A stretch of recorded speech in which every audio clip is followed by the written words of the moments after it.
Most people, especially moms, feel like they have to give up their life's desires for their kids. They feel like they can't start living and pursue their dreams until their kids are grown.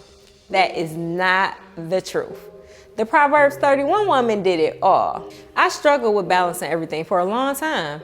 I thought one thing had to fall to the wayside while I tackled something else.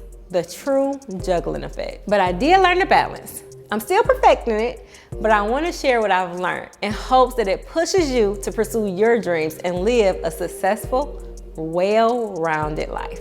Hey, Tania Thomas here, Jesus lover, dedicated wife and mom, serial entrepreneur, and extraordinary real estate broker.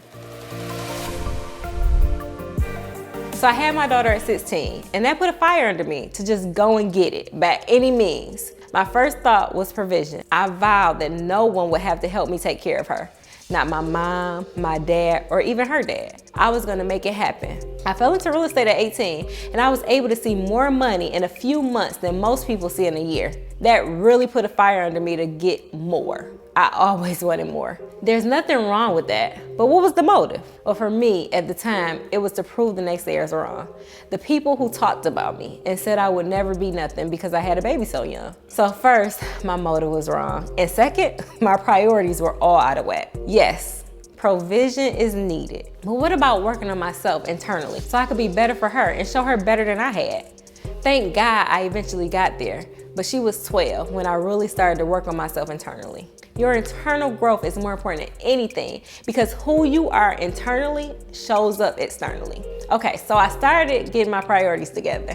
I put God first because He's the only one who can truly help you grow internally. There's like this little hole that only He can fill. I didn't get it right at first. I put God and church first, and for real, everything else fell to the wayside. I learned though that there has to be a balance, and it starts with knowing the order things should fall in. Shout out to my evangelist for teaching me that order. So first comes your devotion to God. That's that one-on-one time with Him, that prayer time, listening and reading His word, and also leaning into Him and listening to what He has to say back. I get up extra early in the morning just to make sure that I put my time with Him first. I had to add this one in, but I would have to say next is your personal development and self-care, because if you're no good, you can't be any good for anyone else. I got personal development in the bag, but I'm still working on the self-care part. I'm gonna get there though.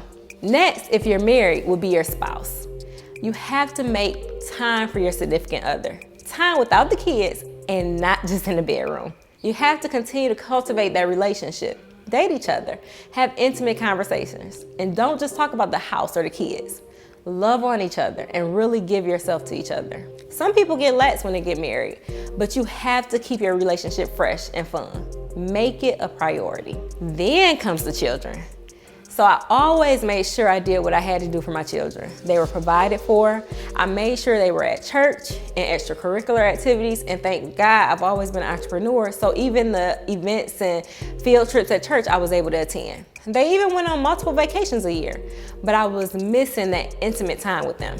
I learned that it's so important to have that one-on-one time with your children, as well as family time. I make it a priority to sit down at the table and have dinner with my children at least twice a week. I have 2 children over 18, so they have their own lives, but I make sure that we all make each other a priority on those days.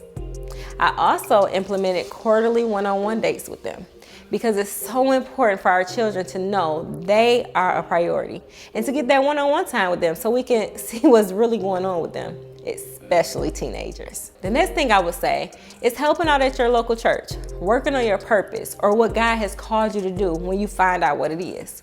This is so important, and most people don't even include this anywhere in their priorities. I know I didn't for a long time, but it's so important to find out what you're here for, develop it, and pour it all out. Serving at your local church will help you to recognize the gifts and callings that God has placed inside of you. Every one of us on this earth came here with a purpose, with gifts inside of us. We have to first and foremost connect with God to find out what those are and work on them. If you don't know what your purpose is, I encourage you to start praying about it, because you for sure have one. Also, a book recommendation is Purpose Driven Life. I'll put it in the description. That really helped me to develop my purpose, to find out what it was. And then the course that I've talked about several times, Ascend to Fulfillment. That one helped me to go after my purpose. It's actually why I'm sitting here talking to you on YouTube. Then there's work. I had this out of order for a very long time. Work was first for me. I had been the sole or primary provider for my children's lifestyle for so long that I put work first, thinking that was putting them first, but it wasn't. They need way more than provision.